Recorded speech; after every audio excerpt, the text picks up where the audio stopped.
இங்க பாரு, சம்பாதிக்கிறது பெருசு இல்லை, சம்பாதிக்கிற பணத்தை எப்படி நம்ம பாதுகாப்புறோம் அதுதான் நமக்கு வந்துட்டு பிற்காலத்துல உதவியா இருக்கும். ஆ சரிங்க பெரியப்பா. அப்புறம் மாமா, கூடிய சீக்கிரத்தில் இவனுக்கு ஒரு கல்யாண காட்சியை முடிச்சு வச்சிருவோம் மாமா. ரொம்ப நாளைக்கு இழுத்தடிச்சிட்டு இருக்க வேண்டாம். ஆமாண்ணே, இத்தனை நாள் வரைக்கும் அவனும் வேலை வெட்டி இல்லாம இருந்தான். அதனால கல்யாணத்தை பத்தி நம்ம யோசிக்கவும் இல்லை, ஒன்றும் இல்லை. கல்யாண பேச்சு எடுத்தாலும் அதுவும் தட்டி கழிச்சுக்கிட்டே போணுச்சு. இப்போதான் அவனுக்குன்னு ஒரு வேலை வந்துருச்சு.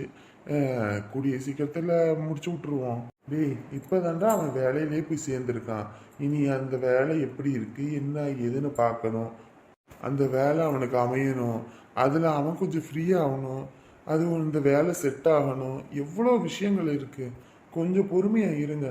அதுவும் இல்லாமல் இது என்ஜாய் பண்ணுற வயசு, கொஞ்சம் என்ஜாய் பண்ணட்டும். அதுக்கப்புறம் கல்யாணத்தை முடிச்சு வைப்போம். எனக்கு ஒன்றும் அவசரம் இல்லை பெரியப்பா, நீங்கள் எப்போ பண்ணுறீங்களோ அப்படியே பண்ணுங்க. அத்தாடி, குடும்பமே இங்கே தான் இருக்காங்க. நம்மள இந்த மாதிரி பையன் கையமா பார்த்தா ஐயோ.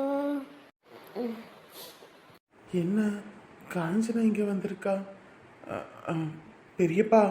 என்னடா? சண்டை போட்டுட்டு போணுச்சு இந்த பிள்ளை, இப்போ மறுபடியும் வந்திருக்கு. ஏய், எதுக்கு இங்க வந்த? எதுக்கு இங்க வந்த?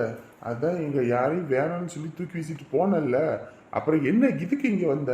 இங்கே பாருங்க, நான் பண்ணது தப்பு தான், இல்லைன்னு சொல்லலை. அந்த தப்புக்கு நான் உங்கள் எல்லாத்துக்கிட்டையும் மன்னிப்பு கேட்டுக்கிறேன்.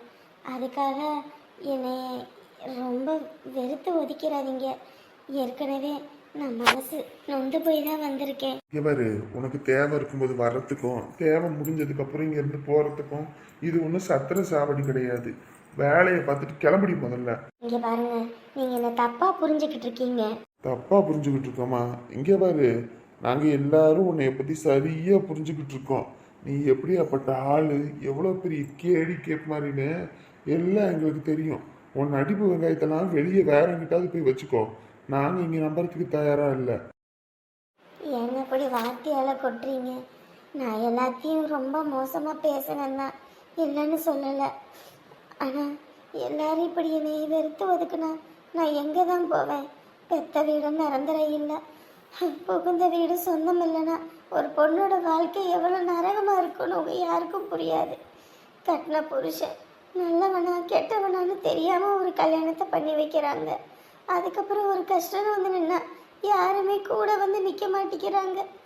எல்லா கஷ்டத்தையும் அனுபவிச்சுட்டு தான் நான் இங்கே வந்திருக்கேன். இதுக்கப்புறம் என்னால் உங்கள் குடும்பத்துக்கு எந்த ஒரு பிரச்சனையும் வராது. இங்கே ஒரு மூலையில் நான் இருந்துக்கிறேன்.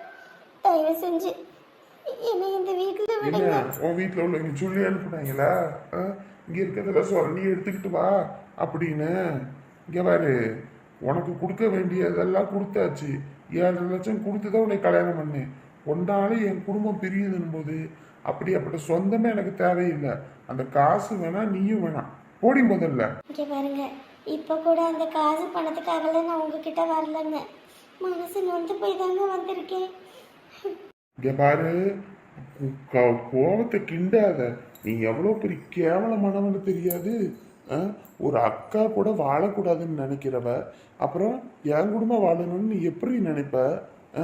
உன்னை கல்யாணம் பண்ணி கூட்டிட்டு வந்ததே என் குடும்பம் ஒத்துமையா இருக்கணும்னு தான், நாளை பின்ன எனக்கு ஒரு துணையா இருக்கணும் தான். ஆனா நீயே யமனா இருக்கும்போது உன்னை எப்படி வீட்டுக்குள்ள சேர்க்க சொல்ற? எப்படி வீட்டுக்குள்ள சேர்க்க சொல்ற? நான் பண்ணது தப்பு தான், இல்லைன்னு சொல்லலை.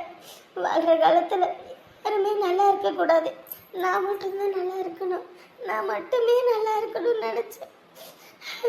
ஆனால் அது ரொம்ப தப்புன்னு நான் நல்லா புரிஞ்சுக்கிட்டேன். என்னை மன்னிச்சிருங்க, என்னை ஏற்றுக்குங்க.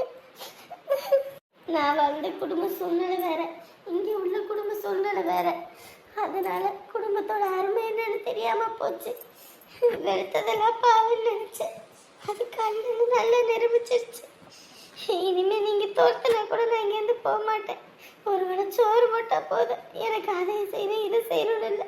நான் பாட்டுக்கு ஒரு மூலையில இங்கே இருந்துக்கிறேன். பாரு, உன் நடிப்பு வெங்காயத்தெல்லாம் நம்பி ஏமாற அளவுக்கு நாங்க ஒன்றும் ஏமாளி கிடையாது. அக்கா, நான் சத்தியமா நடிக்கல, நொந்து போய் வந்திருக்கேன். தயவு செஞ்சு நான் பேசுறதெல்லாம் உங்க மனசு கஷ்டப்பட்டுச்சுன்னா மன்னிச்சிருங்க. ஆனா என்ன நிறுத்துறாதீங்க. அடியே நாடகக்காரி, உன் நாடகமெல்லாம் ஏற்கனவே ரீல் அந்து போச்சு. நீ மேற்கொண்டு நடிச்சுக்கிட்டு தெரியாதா? போடி. மாமா, என்ன மாமா ஏன் இப்படி பேசுறீங்க ஏமா இவளை பத்தி தெரியாது, எவ்வளவு பெரிய கைகாரி. மாமா?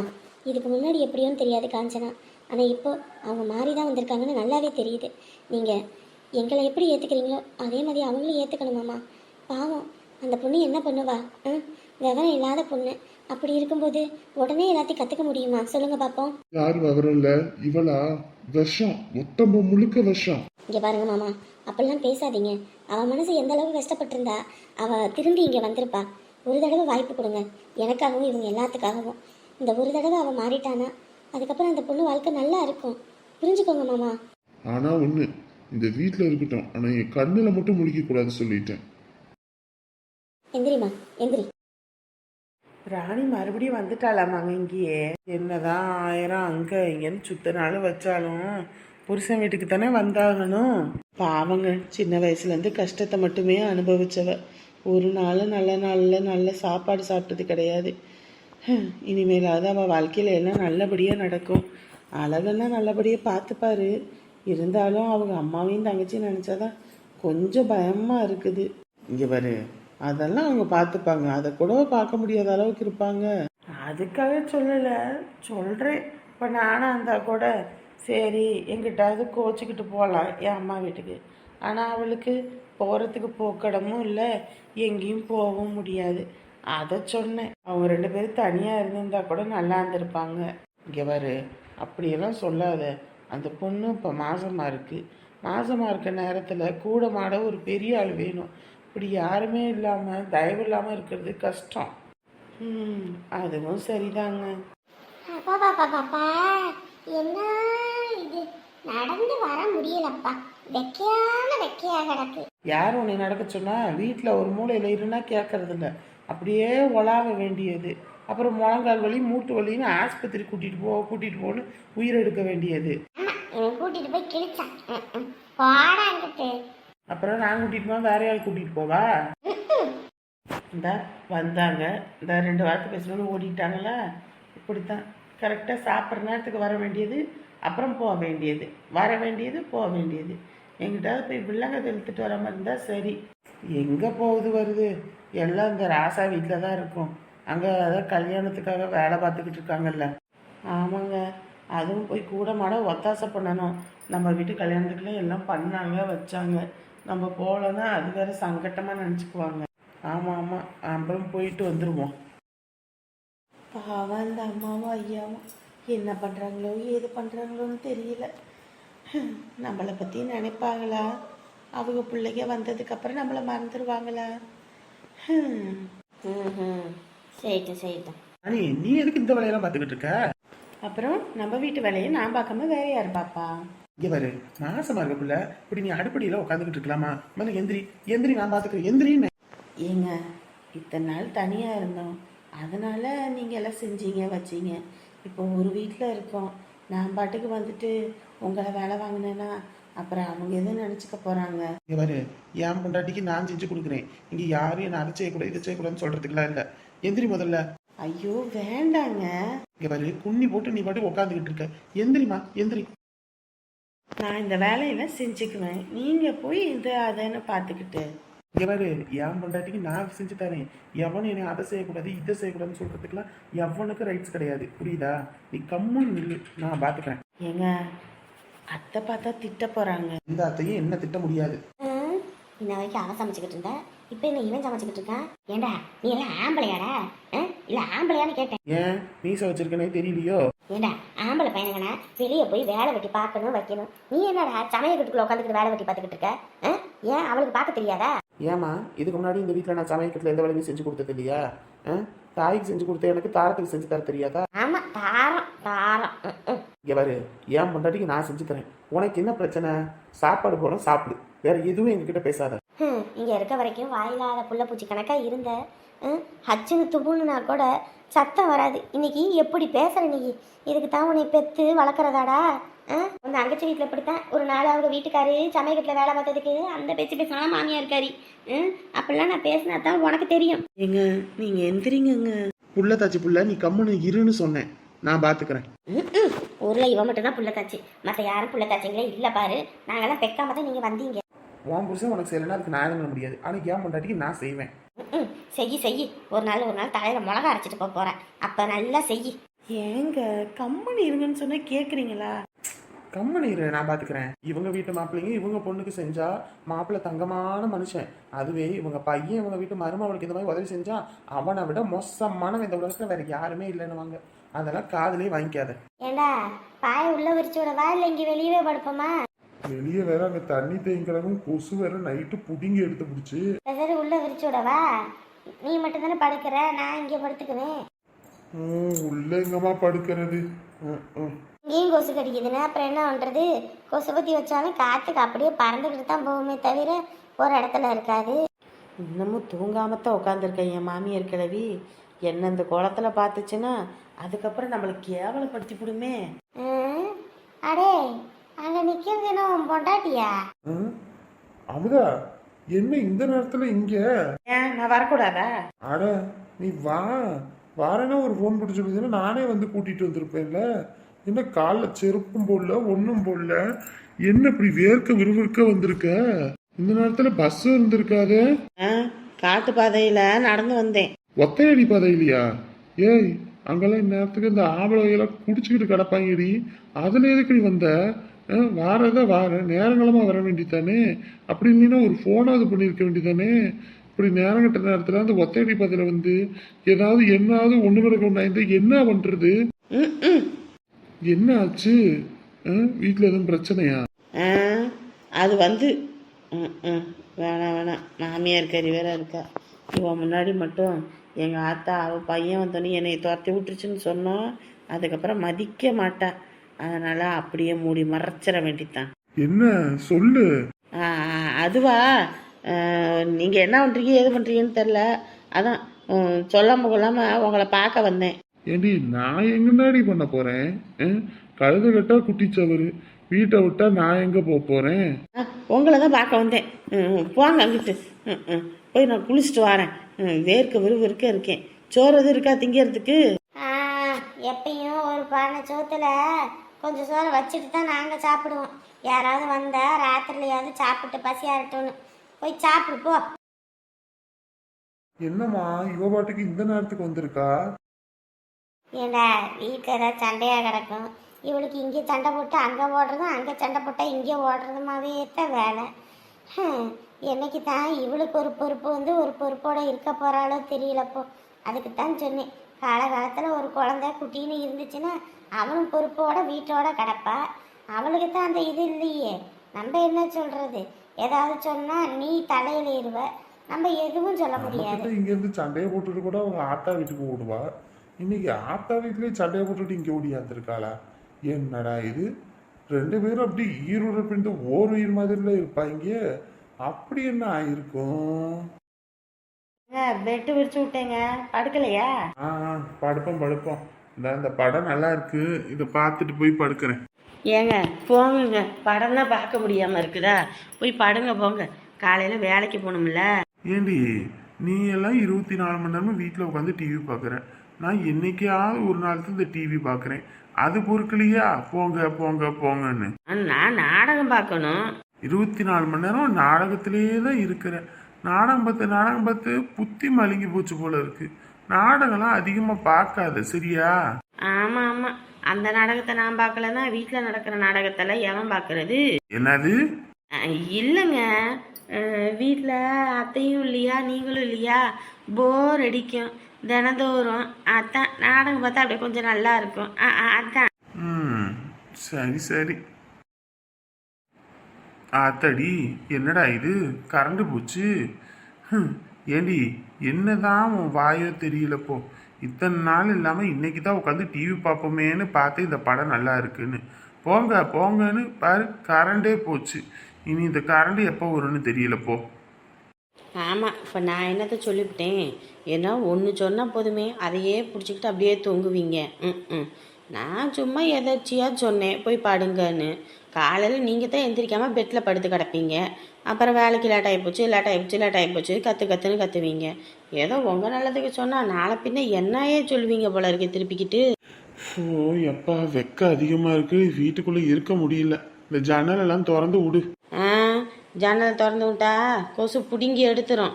சப்பா ஏண்டி இது இந்நேரம் பார்த்தா கரண்டை கட் பண்ணணும். எப்படியும் கரண்ட் வந்துடணும் கொஞ்ச நேரத்தில். வராமையா போகுது. கரண்ட் பில்லு கட்டிட்டே தானே. அது என்னடி இருட்டுக்குள்ள உன் மூஞ்சி ஒண்ணுமே தெரியல. கரண்ட் பில்லு கட்டிட்டியா இல்லையா? கட்டாமையா இருப்பாங்க. எங்களுக்கெல்லாம் நேர்மை, எளிமை, கருமைன்னு வாழ்ந்துக்கிட்டு இருக்கவங்க. நாங்கெல்லாம் உண்மையை மட்டும்தான் பேசுவோம், உண்மையை மட்டும்தான் சொல்லுவோம். ஏய் இப்ப நான் உன்கிட்ட என்ன கேட்டுக்கிட்டு இருக்கேன், நீ என்னடி சொல்லிக்கிட்டு இருக்கவ? நான் கரண்ட் பில் கட்டிட்டேன். கட்டாத ஆளுக்கிட்ட பேசுகிற மாதிரி தான் பேசிக்கிட்டு இருப்பீங்க. அதெல்லாம் கட்டி முடிச்சாச்சு. கட்டினதுக்கப்புறம் வந்துட்டு பார்த்தா அது வா இது வான்னு. அதுக்கேண்டி இந்த ஆட்டம் ஆடுற? ஒரு ஆட்டமும் ஆடலை. கரண்ட் பில் கட்டியாச்சு. இப்போ தான் வந்து கட்டியாங்க காரணம். எப்படி இருந்தால் நீங்களே கட்ட வேண்டி தானே என்கிட்ட சொல்கிறதுக்கு. ஐயோ என்னது இந்த ஆள் வேற அடி வயிற்றுல புளி கரைக்கிறது. கரண்ட் பில் கட்டணுன்னா கரண்டை பிடுங்கி விடுவாங்களா? ஐயோ பயமாக இருக்குதே. அப்பா வெக்கையா இருக்கு. இவ்வளோ நேரம் வெக்கையே தெரியல. ஃபேனு எல்லாம் கரண்ட் போனோனையும் ஃபேன் இல்லைன்னா வீட்டுக்குள்ளே இருக்க முடியாது போல இருக்கே மனுஷன். ஐயோ எப்படியாவது கரண்ட் வந்துடணுப்பா. இந்த பொண்ணு வேற வந்துட்டா. எப்படியும் இந்த பொண்ணு சாப்பிட்ருப்பாளா என்னன்னு தெரியல. அவளுக்கும் சேர்த்து தான் ஏதாவது ஒன்று சமைக்கணும். வாங்க. என்னைய வாங்க பொங்கல்ல நீங்கள் கூப்பிடாதீங்க, என் பேரை சொல்லியே கூப்பிடுங்க, காஞ்சனான்னு. ஏம்மா ஏன் என்னாச்சு? இல்லை இந்த வீட்டில் எல்லாத்தையும் நான் தப்பாக புரிஞ்சுக்கிட்டேன். இந்த வீட்டில் மட்டும் இல்லை எல்லாத்தையுமே நான் தப்பாக தான் புரிஞ்சுக்கிட்டேன். யார் நல்லவங்க யார் கெட்டவங்கன்னு புரியாமல். என்னாச்சு? இல்லை உங்களை நான் நிறைய காயப்படுத்தியிருக்கேன், ரொம்ப கேவலமாலாம் பேசியிருக்கேன். என் மேலே உங்களுக்கு கோவமே இல்லையா? கோவமா? எதுக்கு கோவம்? புதுசாக ஒரு வீட்டுக்கு வந்திருக்க, புரிதல்ன்றது உடனே வராது. கொஞ்ச நாள் அந்த மனுஷ மக்களோட பழகினா தானே வரும். நீங்கள் இவ்வளோ தன்மையாக பேசுகிறீங்க, ஆனால் நான் ரொம்பலாம் தான் உங்கள் எல்லாத்தையும் இலக்காரமாக பேசிட்டேன். சரி விடு, எதுக்கு படிக்க அதெல்லாம் பேசிக்கிட்டு. இல்லை என் மேலே சத்தியமாக உங்களுக்கு கோவம் இல்லையா? கோவமா? எதுக்கு? இல்லை நான் உங்கள் பையனை விரும்பினேன், ஆனால் காசுக்காக அவனை விட்டுட்டு இவரை கல்யாணம் பண்ணிக்கிட்டேன். அதனால் உங்களுக்கு என் மேலே கோவம் இல்லையா? கோவப்பட்டு என்ன ஆக போகுது? நான் கோவப்படுறதுனால ஏதாவது மாறப்போகுதா என்ன? என்ன 2 பேரும் விரும்பினீங்கன்னு தெரிஞ்ச உன்னையும் 2 பேர்த்தையும் சேர்த்து வைக்கணும்னு நினச்சேன். நீ இந்த வாழ்க்கையை இஷ்டப்பட்டு தான் சேர்த்துக்கிறேன்னு நினைக்கல. நான் கஷ்டப்பட்டு உங்கள் வீட்டில் உள்ளவங்களோட கம்பல்ஷனால் நீ சேர்ந்துட்டியோன்னு நினச்சேன். ஆனால் நீ இப்படி இருந்து தான் சேருவேன்னு நான் நினைக்கல. அப்புறம் நானுமே அதை விட்டுட்டேன், அதை பற்றி பெருசாக யோசிக்கிறதில்ல.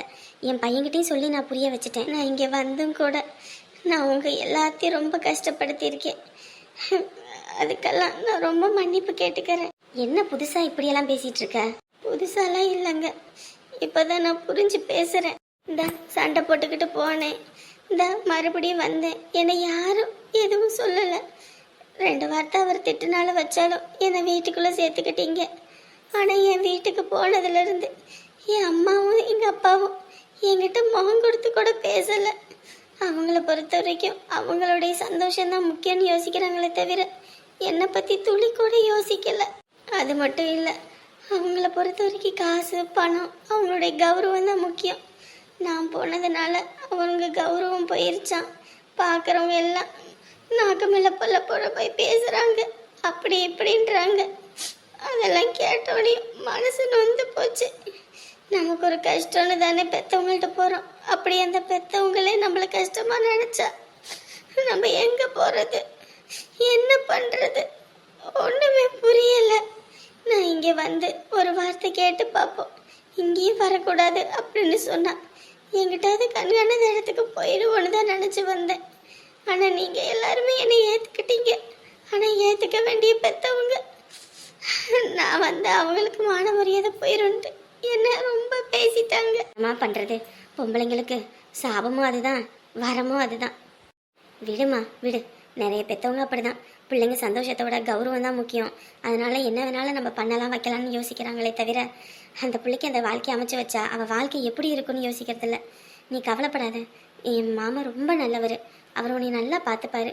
உனக்கு எப்படி இருக்கணும்னு தோணுதோ நீ சொல்லு, அதை நான் அவர்கிட்ட சொல்லி புரிய வைக்கிறேன். புரியுதா? இந்த வீட்டில் இதுக்கப்புறம் எதுவும் மாறுமா என்னன்னு தெரியல, ஆனால் நீ மாறாமல் இதே மாதிரி எப்பயும் இரு. நீங்களாம் இவ்வளோ தன்மையாக பேசுகிறீங்க. ஆனால் நான் உங்கள் எல்லாத்தையும் பிரிக்கணும், இந்த சொத்து முழுக்க நானே அனுபவிக்கணும்லாம் நினச்சேன். சொத்து என்னம்மா சொத்து? நீ இப்போ கூட இந்த சொத்தெல்லாம் எடுத்துக்கிட்டு இந்த மாமா வேணுமா சொத்து வேணுமான்னு கேட்டால் நாங்கள் எங்கள் மாமா தான் வேணும். காசு இன்னைக்கு இல்லைனாலும் நாளைக்கு சம்பாரிச்சிக்கலாமா? ஆனால் இந்த மாதிரி ஒரு பாசமான சொந்தமான உறவெல்லாம் கிடைக்கிறது கஷ்டம். நீ நினச்சிட்டு இருந்தது என்னது? காசு இருக்கிறதுனால தான் நாங்கள் எல்லாருமே மாமாவை பார்க்குறோம் வைக்கிறோம்னு நினைக்கிறேன். ஏன்னா நீ வளர்ந்த குடும்பம் அந்த மாதிரி, காசு இருந்தால் பாசம் கூடும், காசு இல்லைன்னா பாசம் இல்லை அப்படின்னு. ஆனால் நாங்கள் அப்படி இல்லை. இருந்தாலும் இல்லைனாலும் நாங்கள் எல்லாருமே எப்பயும் ஒரே மாதிரி தான்.